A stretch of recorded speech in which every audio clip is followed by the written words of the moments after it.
Саламатсыздар ма 2 сынып оқушылары? Бүгін дүниетанудан 19 және 22 сабақтар аралығын бірге орындайық.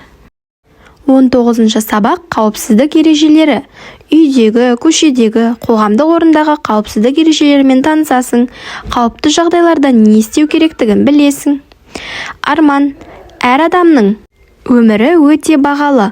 Оны сақтау керек. Үйде, көшеде, табиғатта адамға қауіпті нәрселер бар екенін ұмытпаңдар.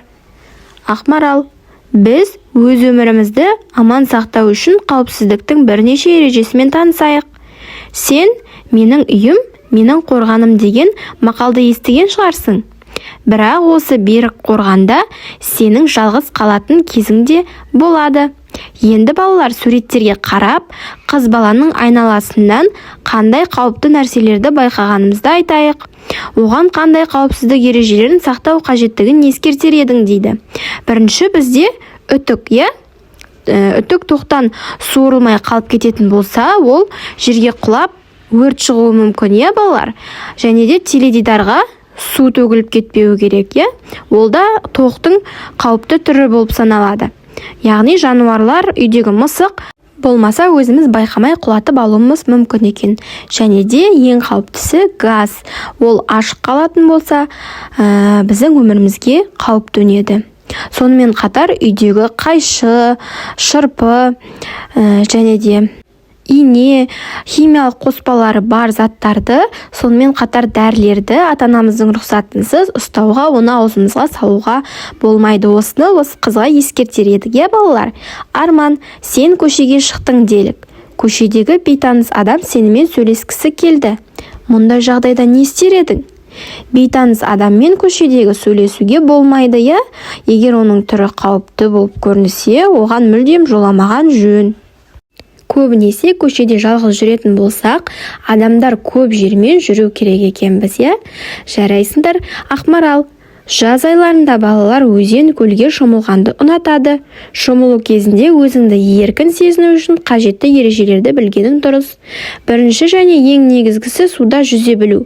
Тыйым салынған суда түбінде қауіпті тастары бар су қоймаларында шомылуға болмайды. Суретке қарайық, балалар. Енді бұл жақта қандай қауіп төнуі мүмкін кішкентай балаларға? Әрине, кішкентай балалардың көбісі жүзуді білмейді, сондықтан олар суға батып кетуі мүмкін. Сол себепті терең жағына бармай, және де үрленген өзіміздің суда жүзетін арнайы баллонымызды алып, сол арқылы тек терең емес жағында жүзіп ойнауымыз қажет екен. Жарайсыңдар. Келесі өзіңді тексер дейді. Жағдаяттан шығып көр. Таңдаған номерің мен жағдаяттың арасында қандай байланыс бар? Балалар, енді мына жерде 101, 102, 103 және 112 деген сандар берілген, және қасына жағдаяттар беріліпті. Енді осының біреуін таңдап алып, біз сол жағдаяттан шығып көрейік. Біріншісі: сен үйде жалғызсың, кенет пештен шоқ түсіп, еден жана бастады. Сен не істейсің? Кімге хабарласасың? Әрине, 101-ге өрт сөндіру қызметіне хабарласады екенбіз. Келесі: үйде бауырың екеуің отырсыңдар. Бір кезде есікті біреулер қақты. Есік сыртындағы адам құбыр жөндеуші екенін айтты. Сен не істейсің? Ол кезде ата-анамызға немесе полиция қызметкерлеріне 102-ге хабарласу керекпіз, ол құбыр жөндеуші болмауы да мүмкін. Келесі: сен үйде отырғанда 2 жасар інің байқаусызда дәрі ішіп қойды. Сен қандай әрекет жасайсың? 103, яғни дәрігерлерге хабарласамыз. Келесі: сен аулада ойнап жүргенде тасқын болып, аулаға су кіре бастады. Бұл жағдайда қандай әрекет жасар едің? Бұл жағдайда 112-ге хабарласамыз, құтқарушы қызметтеріне хабарласамыз. Келесі мына кестеге қарайық. Қоректік заттар: ақуыз, көмірсу және майлар. Осы заттар, қоректік заттар бар тағамдарды тап деп тұр бізге, жазыңдар деп тұр. Ақуызға бай тағамдар сүзбе, ірімшік, жұмыртқа екен. Ал көмірсуларға бай тағамдар көкөністер мен жемістер. Келесі майлар: құрамында май бар тағамдар сары май, жаңғақ және жүгері майы бар екен. Жарайсыңдар. Біз өзіңді тексерден өттік, өзімізді тексердік. Келесі сабаққа көшейік. 20 сабақ мемлекеттік мерекелер. Ертеде Наурыз мерекесін қалай тойлағанын, оның өзіндік маңызын білетін боласың. Мемлекеттік мерекелердің өміріміздегі алатын орнын оқып танысасың. Қазақстанда мемлекеттік мерекелер өте көп. Соның бірі Наурыз мерекесі. Наурыз бұл көктем мерекесі. Шығыс жаңа жылының басы. Наурыз мерекесі 22 наурызда тойланады. Ерте замандардан-ақ Наурыз мерекесі қарсаңында адамдар үйін, оның айналасын тазалап, шаруашылығын ретке келтірген. Бұлақтың көзін ашып, ағаш отырғызған. Мереке күні сәнді ұлттық киімдер киген. Әр үйде дастархан жайылып, Наурыз көже пісірілген. Бұл тағамды әр отбасы жаңа жылдың құт берекесі және молшылық пен ырыс молайсын деген ниетпен жасайды. Ақсақалдар дастарханға былай деп бата береді: ұлыс оң болсын, ақ мол болсын, қайда барса да жол болсын. Ұлы халқым тоқ болсын, көйлектерің көк болсын, қайғы уайым жоқ болсын, қуаныштарың көп болсын деп бата береді екен. Жастар Алтыбақан маңына жиналады. Барлығы ән салып, би-билеп ұлттық ойындарға қатысады. Ер балалар күш сынасып, ат үстінде өнерлерін көрсетеді. Жұрт ақындар айтысын тамашалайды. Бұл қазақ халқының ұлттық дәстүрінің бір көрінісі. Енді балалар, суретке қарайық. Сен Наурыз көже дайындауды анаңнан үйренесің. Бұл тағамға қосатын заттарды бірге таңдасасың. Балалар, сендер аналарыңмен бірге Наурыз көже жасап, оның құрамына қандай заттар қосатынын біліп алыңдар. Жақсы ма балалар? Келесі 21 сабақ өткен өмірімізді білеміз. Тарих нені оқытатынын, адамдардың өткен өмірлері туралы ақпаратты ғалымдар қайдан алатынын білесің. Ежелгі қалалар қандай болғанын білесің. Оның тұрғындары немен айналысқанын айта аласың. Ақмарал, балалар, өткен, бүгінгі және болашақ өмір дегенді қалай түсінесіңдер? Уақыт өткен заманнан басталып, бүгінгі күнмен жалғасады да болашақпен ұштасады. Арман, уақыт үнемі алға жылжып отырады. Уақыт тізбесіне қарайық.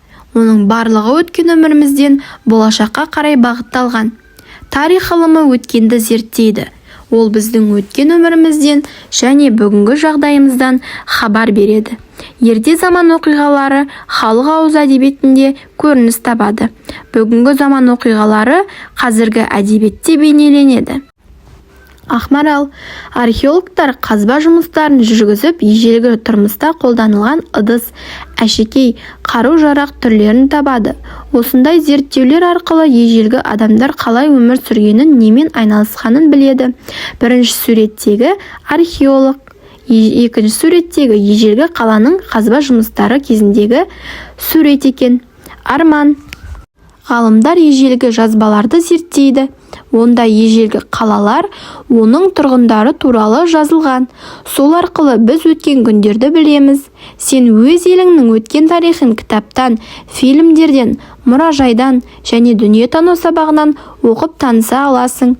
5-ші сыныпта сен тарих пәнінен білім ала бастайсың. Бұл өте қызықты ғылым. Сен одан өз еліңнің өткен тарихына қатысты ойландырып жүрген сұрақтарыңа жауап ала аласың. Археолог дегеніміз балалар ежелгі заман адамдарының мәдениеті мен тұрмыс тіршілігін зерттейтін ғалымдарды айтады екенбіз. Ұлы жібек жолының картасы. Көрдіңдер ме балалар? Бұл бұрынғы біздің Ұлы жібек жолы кезіндегі картамыз екен. Арман, балалар, кәне өткен күндерге саяхат жасайық. Ертеде Қазақстан жерінен Ұлы жібек жолы өткен. Сауда керуендері сол жолмен жібек мата, түрлі тауарлар тасымалдаған. Оның бойында әдемі қалалар пайда болған екен. Ертеде арабтар отырар қаласын Фараб деп атаған. Ол сәулетті, ұлы деген мағынаны білдіреді екен. Жарайсыңдар. Ақмарал, біз Ұлы жібек жолындағы ежелгі отырар қаласына келдік. Қаланың сырты биік дуалмен қоршалған. Қала тұрғындары оны жауларынан қорғану үшін соққан. Қалаға оның түнде жабық тұратын үлкен қақпасы арқылы ғана кіретін болған. Міне балалар, қалаға қараймыз. Ең алдымен кіретін қақпасы, одан кейін сыртындағы дуалы, Дуалдан соң енді ішіне кірейік. Шеберханалар бар екен, шығыс базары бар екен, беделді тұрғындардың үйлері бар екен. Жарайсыңдар, үлкен қақпадан қалаға кірдік. Оның тар көшелері арқылы жүрдік. Қаланың ішінде билеушінің өз сарайы бар. Жанында беделді адамдардың үйлері орналасқан. Шет жақтарында саудагерлер мен қолөнершілер тұрады. Шеберханаларда олар әртүрлі бұйымдар, құмыра, ыдыс-аяқ, балта, пышақ, әшекейлер мен қару-жарақтар жасайды. Шеберхана маңында шығыс базары бар. Біз сол базардың маңында тұрамыз дейді. Міне балалар, суретте шығыс базары бейнеленген екен. Және де ол жерде сатушылар, саудагерлер бар. Жарайсыңдар. 22-ші сабақ. Ғұндар қалай өмір сүрді? Ғұндардың қалай өмір сүргенін, олардың қандай іспен шұғылданғанын білесің. Ғұн шеберлерінің жасаған заттарын сипаттап, олардың тыныс тіршілігімен танысасың. Міне балалар, картада ғұндардың қай жерде орналасқаны көрсетіліпті. Арман. Қазақ жеріне сақтардан кейін ғұндар келді. Олар мал жайылымына қарай көшіп қонып жүрді. Жылқыны үйірімен, сиырды табынымен, қойды отарымен бақты. Ақмарал. Ғұндардың баспанасы киіз үй болды. Кейбір отырықшы ғұндар егіншілікпен айналысып, тары екті. Құрғақшылық болған кезде ғұндар батысқа қарай қозғалды. Олар Қазақстан аумағындағы жаңа жерлерге қоныс ауыстырды. Одан кейін Қара теңізден батысқа қарай жылжыды. Ғұндардың ұлы билеушісі Аттила Еділ еді. Ғұндар көршілес елдердің жерлерін де басып алып отырды. Ғұндар ығыстырған тайпалар жаңа жерлерге қоныстанды. Бұл тайпалардың қозғалысына алып келді. Осылайша Еуропа мен Азия халықтарының ұлы қоныс аударуы басталды. Ғұндар шебер ұсталар болды. Олар темірден түрлі бұйымдар жасады. Суреттегі қоладан жасалған бұйымға қара. Онда екі салт аттының алаңдағы күресі бейнеленген. Суретке қараңдар балалар, ғұндардың қолөнері деген суретте. Ол жерде расында да екі салт атты және де күресіп жатқан адамдарды бейнелепті. Жарайсыңдар. Ақмарал. Ғұн әйелдері әшекей тағуды ұнатқан. Олар күмістен және алтыннан жасалған зергерлік бұйымдар таққан. Шеберлер соққан әшекейлер сырға, алқа және сақина ұлтымыздың мақтанышына айналды.